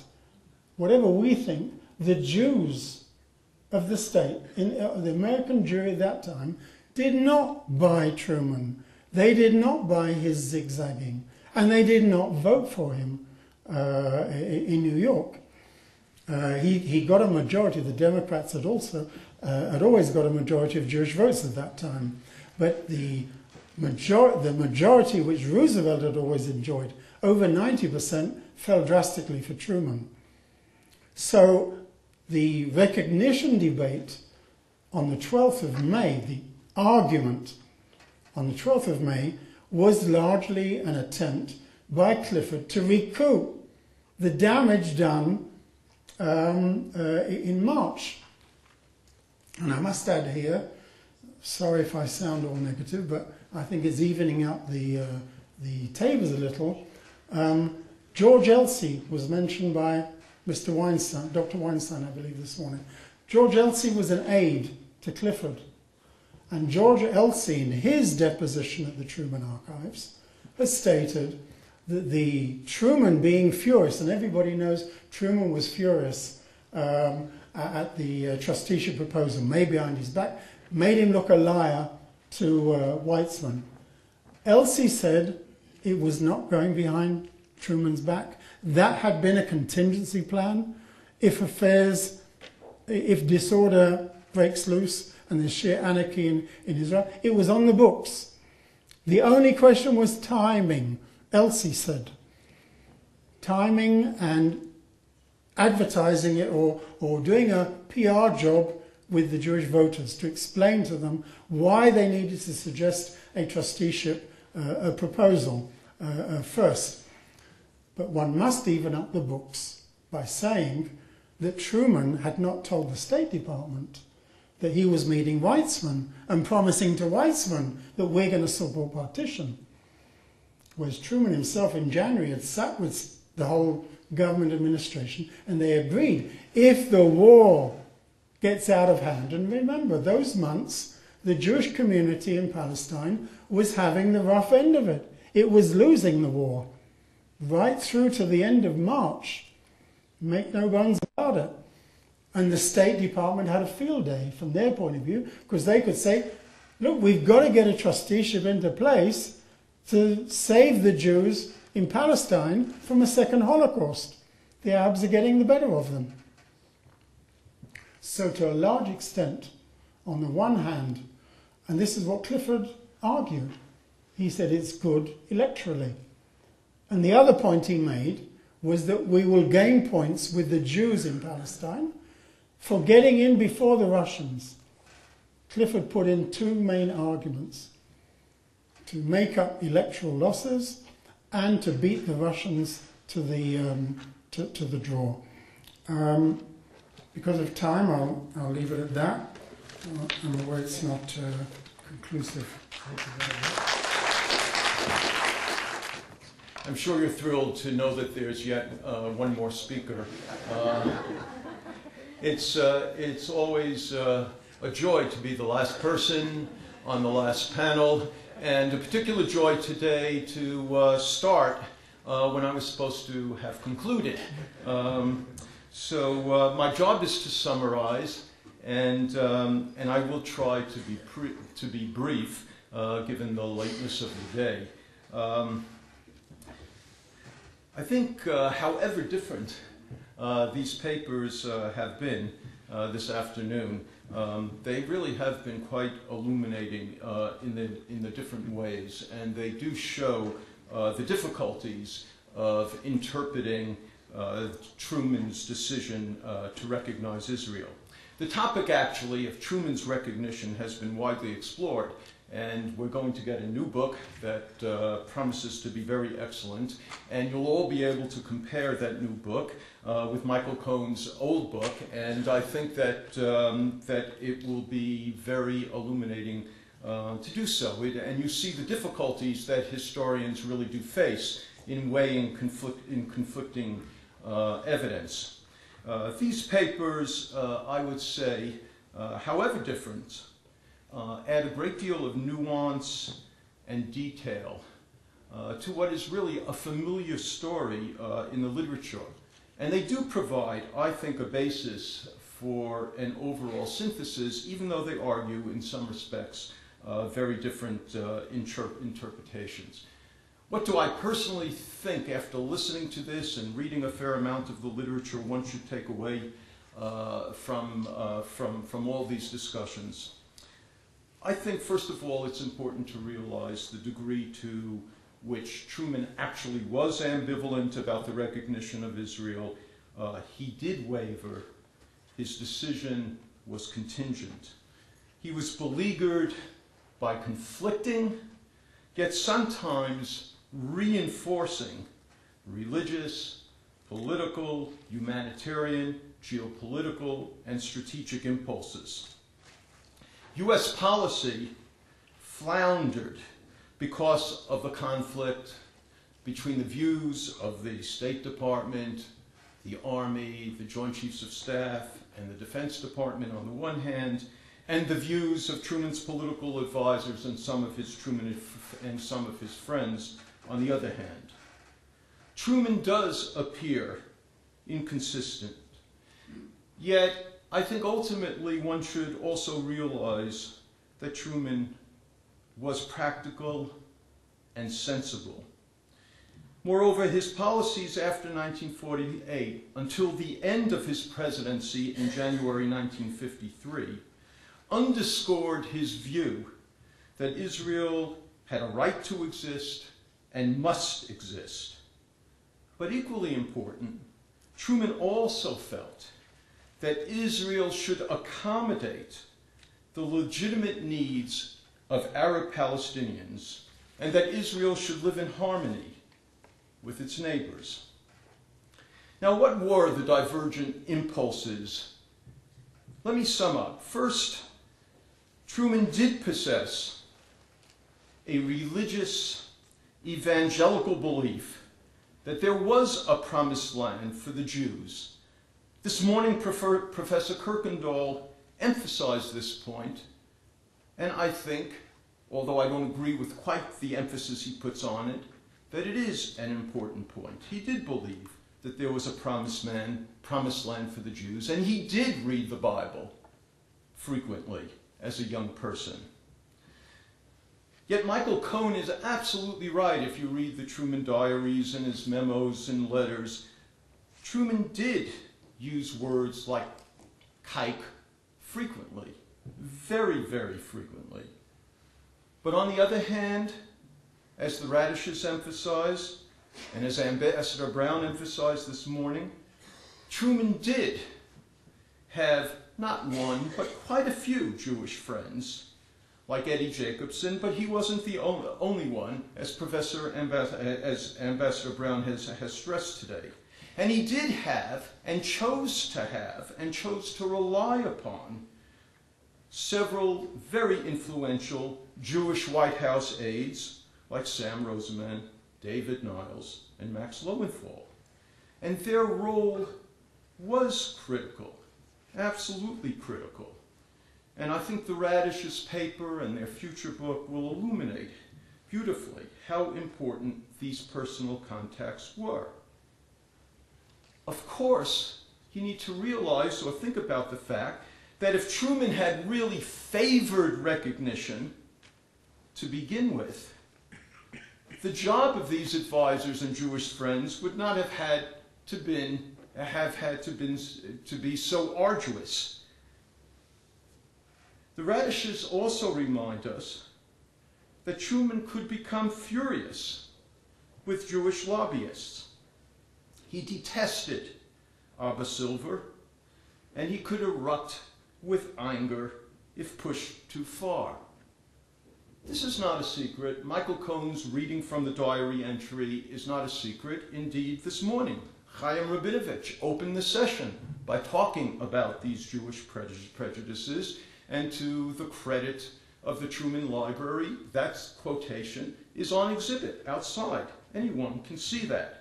The Jews, Truman said, are very, very selfish. They want special treatment, yet that when they have power, they act no differently than Stalin or Hitler. Yes, he said that, but one needs to put it in a larger perspective, I think.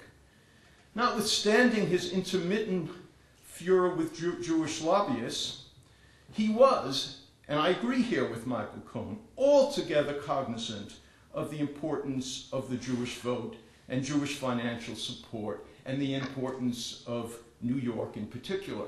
And anyone who doubts that really should go to Michael Cohn's book, in which he presents enormous evidence supporting this viewpoint.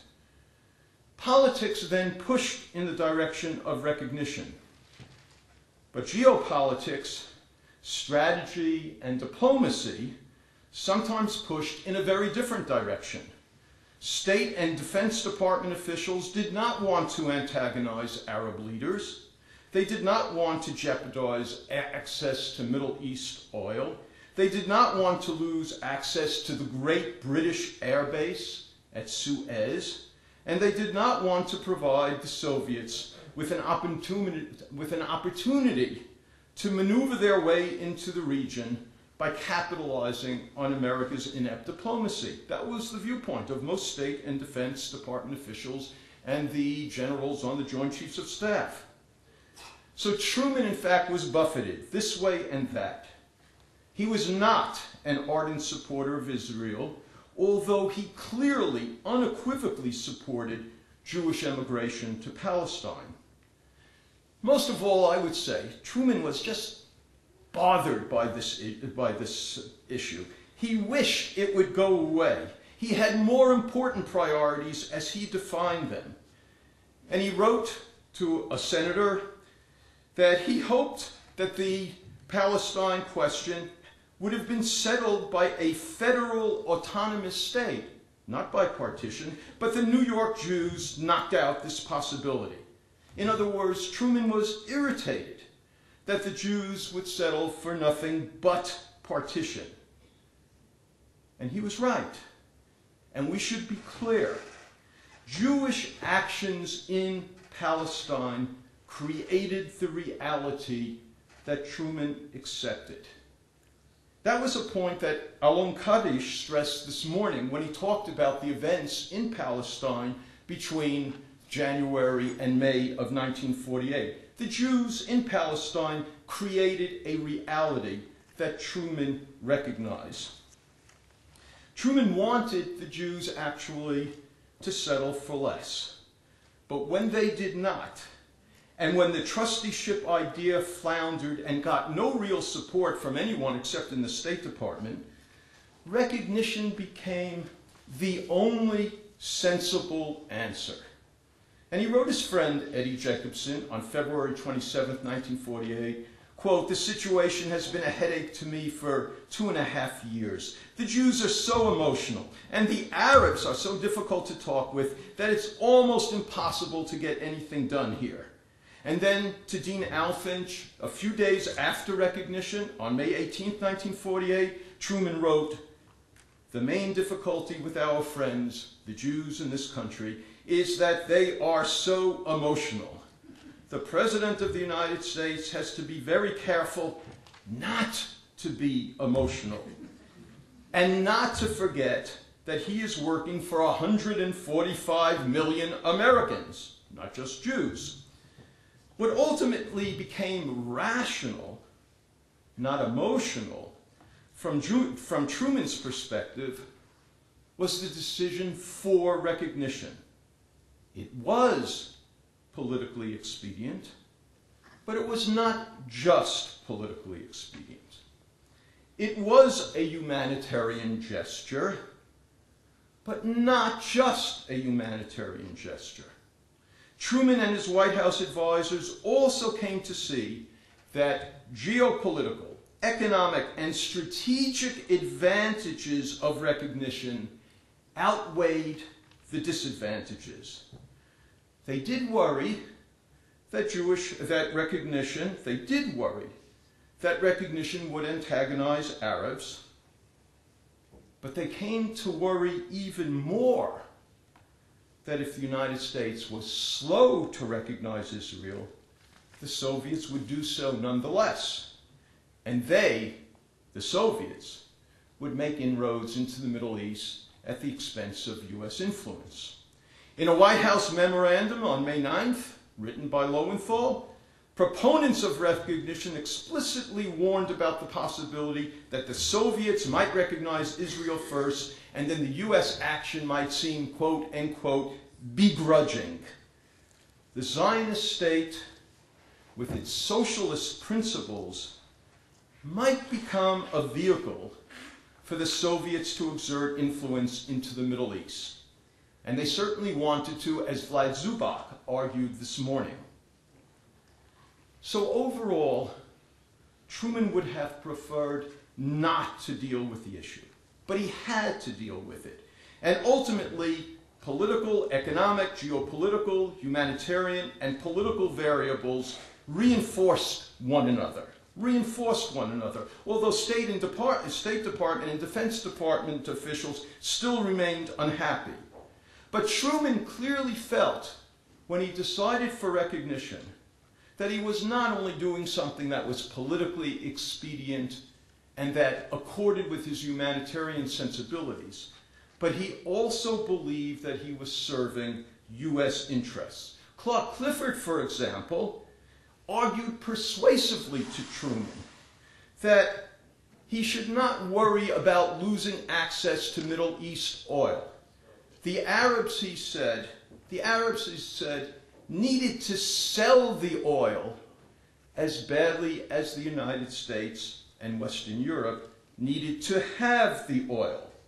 And this is the point, actually, that Avraham Silo made this morning when he argued the point about the weakness of the Arab states. They needed oil revenues, and the Americans understood that, and therefore they didn't have to worry about losing access to Middle East oil, or so Clifford argued and persuaded Truman, I believe. Now, having recognized Israel, Truman did not consistently support Israel.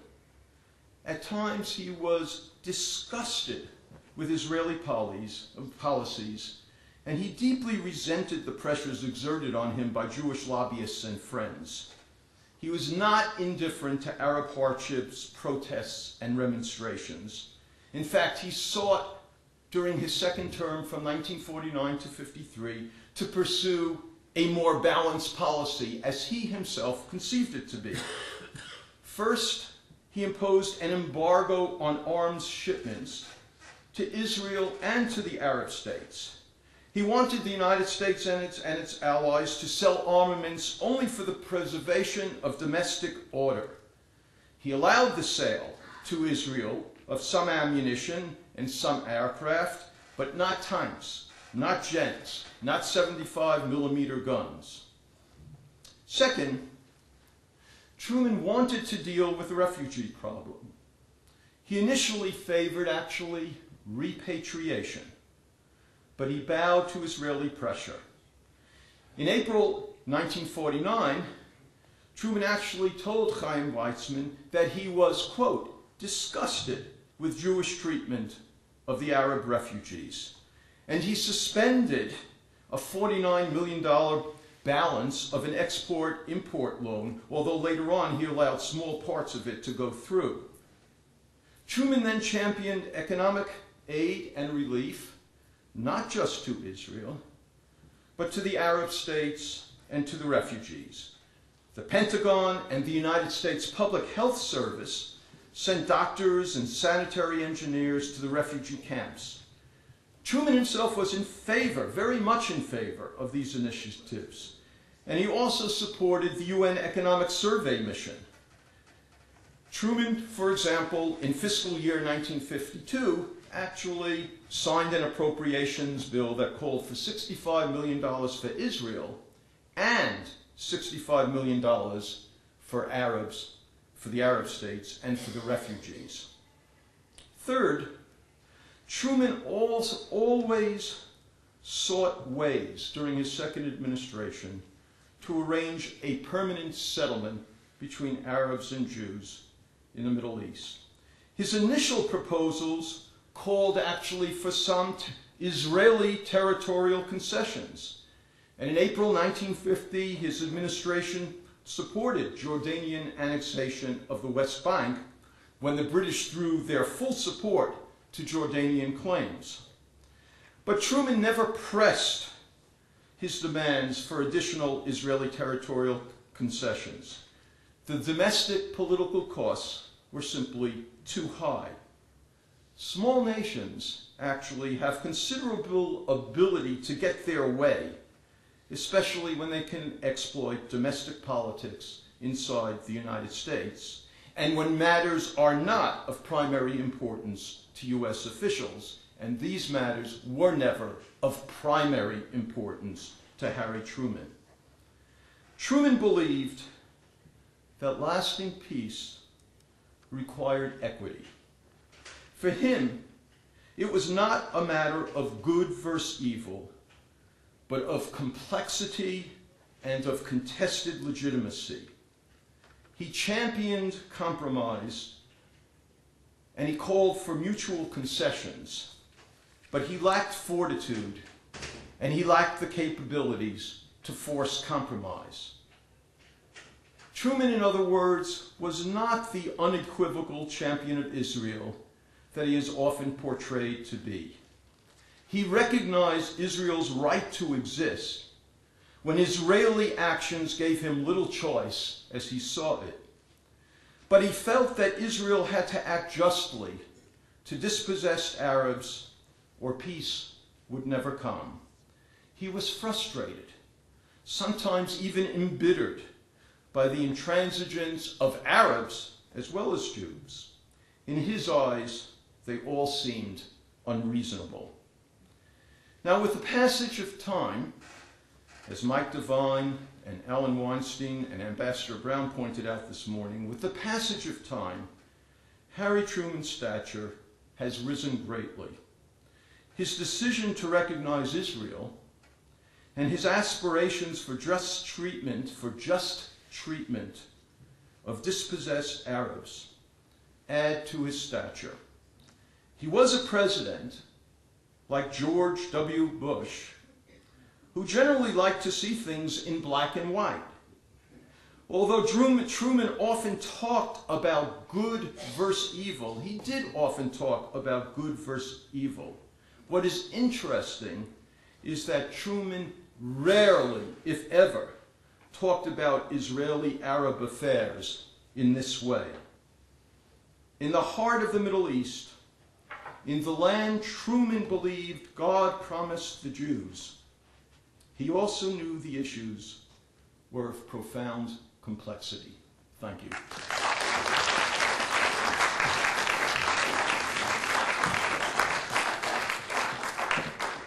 That was a brilliant wrap-up. Well, would you like to pose some questions, some comments? Can the panel take it? Ike Sorkin. I'd like to address my comments. It's a comment. Forgive me. Please.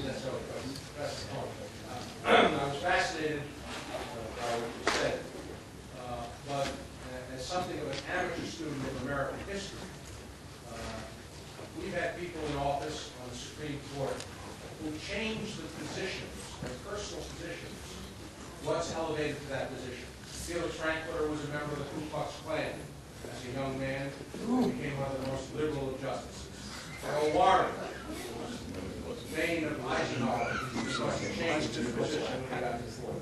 Lyndon Johnson, a racist till he died, pushed through the civil rights bill. And the point I want to make is that I think the greatness of Truman is that he was able to separate his personal views from what he thought was best for the presidency and the United States.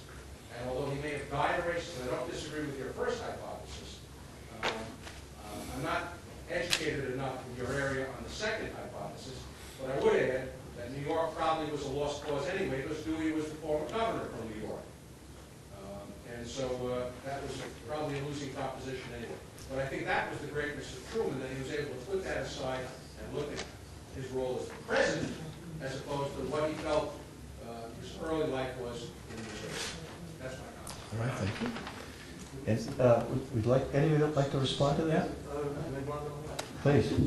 Yes, I would also add, the gentleman reminds me, Truman desegregated the army, which,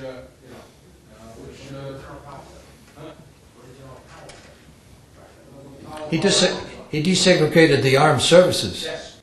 In my early days as a Marine, I used to come across drafts of replacement drafts for China, etc., in the United States Marine Corps, and it was N. That is, this bunch are Negro.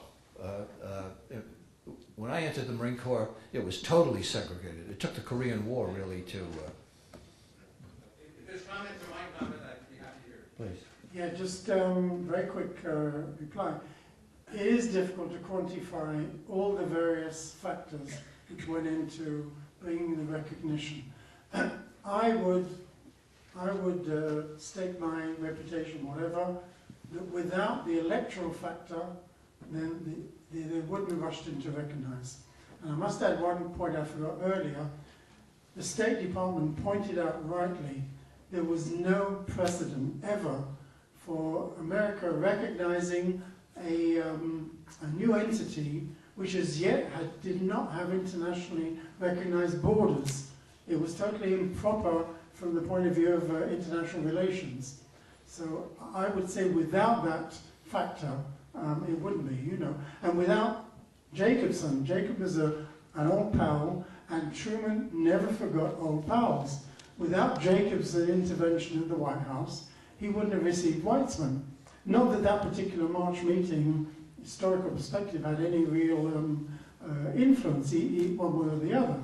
It just put Truman down in the polls, in the popularity polls. That's my only comment. Sir. To the best of my understanding, Louder, please. okay, neither one of you have elaborated a great deal about whether the socialist, or the sense of the Israelis being socialistly inclined. Did it figure at all in Truman's decision? You know, perhaps here the Soviets and the Americans agreed. Truman sent a special emissary to Palestine, I forget exactly when, 46, 47, to check just how far these State Department stories about the Jews being communists, and of course there was a lot of prima facie reason to believe it, and Mapam, of course, was the second largest party then. And I must tell you, I have a Mapam background myself, but I didn't know until just 2 years ago, a doctoral student of mine finished a doctorate on Mapam's policies in those years. I had no idea just how far Mapam was wanting the Soviets to win in the event of World War III, to take over Palestine and set up Mapam as the puppet government. So, you know, they were paranoid, but they had receipts for it. Marshall totally relied on him. And Lovett also had very good relations with Clark Clifford, even at the time that there was all this acrimony that went on between Marshall and Clifford. Lovett saw it as his job to sort of be the mediator between the White House and the State Department. There's real evidence, and quite a bit of it, you know, was very concerned about the growth of Soviet influence, and he definitely believed that recognition was a smart move to do to try to outwit the Soviets. And the problem was not that they thought, Lovett certainly did not, when people talked about a Jewish Zionist state, they weren't talking about communism.